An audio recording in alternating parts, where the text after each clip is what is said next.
I'm very pleased to share that President Xi, in our meeting today, has committed to ensuring visa-free access for Canadians traveling to China.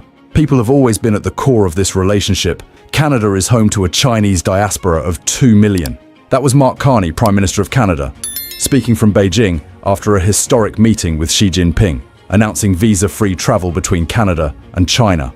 30 days without a visa, no applications, no fees, no delays. This is not a small announcement. This is a geopolitical shift with massive economic consequences. 2 million Chinese Canadians reconnecting with their homeland. 300,000 Chinese tourists visiting Canada annually, a number now set to surge. And United States border cities watching in real time as a key source of tourism revenue begins to evaporate. Trump believed pressure would force Canadian submission. Instead, it created the conditions for a Canada-China realignment. While Trump threatened tariffs and annexation, Canada built alternatives. While the United States imposed 100% tariffs on Chinese electric vehicles, Canada negotiated 6.1%.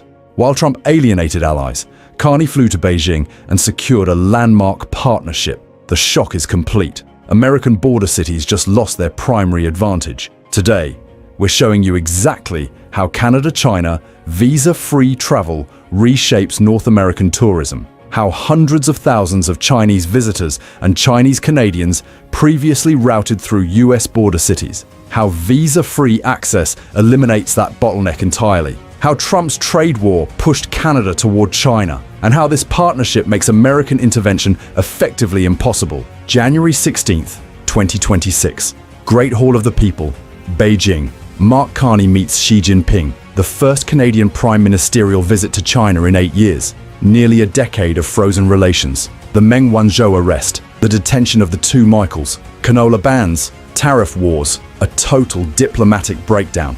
Carney entered seeking a reset. He emerged with a strategic partnership, visa-free travel for Canadians, tariff reductions on canola from 84% to 15%, electric vehicle quotas at preferential rates, energy cooperation, agricultural expansion, cultural exchanges, and critically, direct Canada-China travel without American intermediation.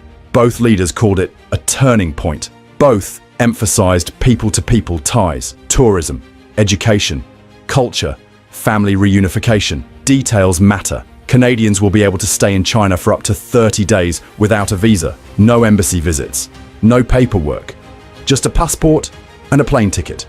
Compare that with the United States. American citizens still require a Chinese visa, a $140 fee, in-person interviews, weeks of processing, approval not guaranteed.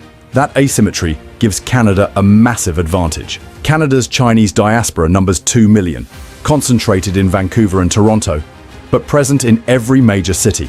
These communities travel frequently. Family visits, business, emergencies, cultural events. Visa-free access eliminates friction. It makes spontaneous travel possible.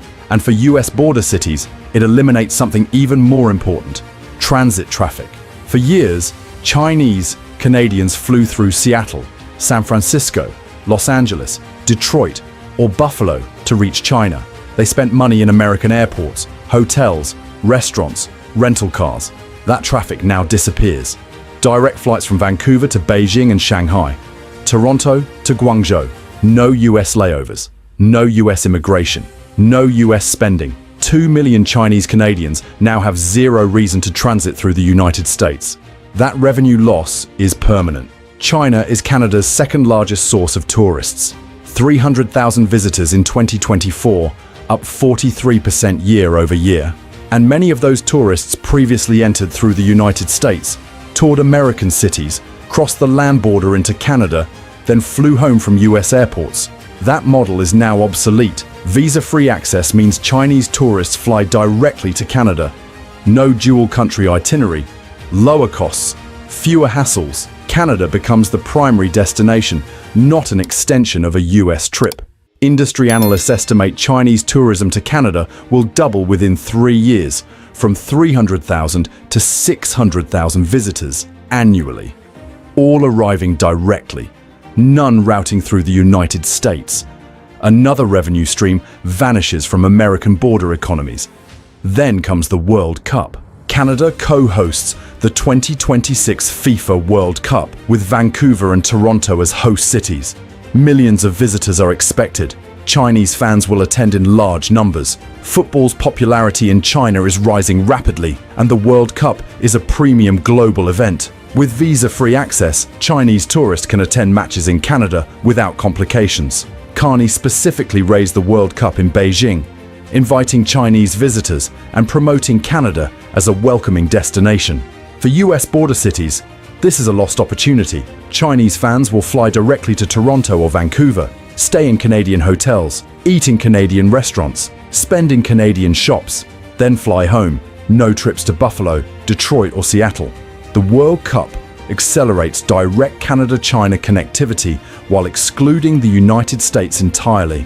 Seattle loses its Asia-Pacific gateway role. Buffalo loses cross-border tourism tied to Niagara Falls.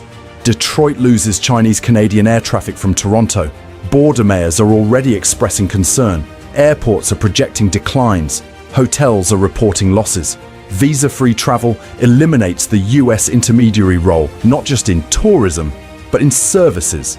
Entire industries existed to process visas. Travel agencies, consultants, document services.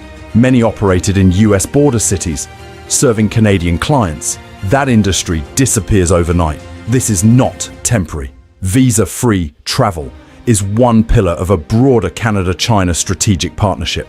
Energy cooperation, LNG exports scaling toward Asian markets, Chinese investment in Canadian projects, agricultural expansion, electric vehicle imports, preferential tariffs, cultural and educational exchanges. This partnership creates infrastructure, and infrastructure creates permanence. During his Beijing press conference, Carney made an extraordinary statement. He said, Canada's relationship with China is now more predictable than its relationship with the United States. That is a Canadian Prime Minister publicly declaring that China offers greater reliability than America. Not because of ideology, not because of shared values, but because agreements with China are honored, while agreements with the United States are subject to Trump's volatility. Trump created the conditions for this shift. Every threat pushed Canada toward diversification. Every tariff made alternatives urgent. Every insult made closer ties with China politically viable. And Trump cannot reverse it.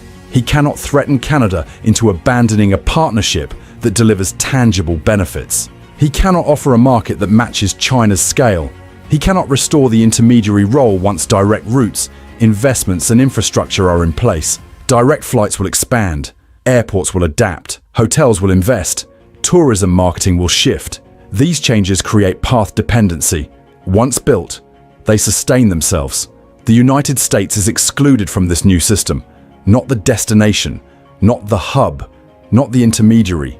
Border cities have no policy tools to respond. Visas, trade, and diplomacy are federal decisions. Local economies are collateral damage in a trade war that backfired. Airport revenues fall, hotels empty, restaurant traffic drops, jobs disappear, municipal budgets tighten. Meanwhile, Canada gains. Visa-free access boosts tourism, strengthens airports, creates jobs, and reinforces Canadian sovereignty. Vancouver becomes the premier Pacific gateway. Toronto strengthens its position as a global hub. Most importantly, visa-free travel turns diplomacy into lived reality. Millions of people moving freely, families reconnecting, businesses forming relationships, culture flowing both ways. Trump's pressure failed. Canada diversified. Canada adapted. Canada proved its independence. And the consequences are now locked in.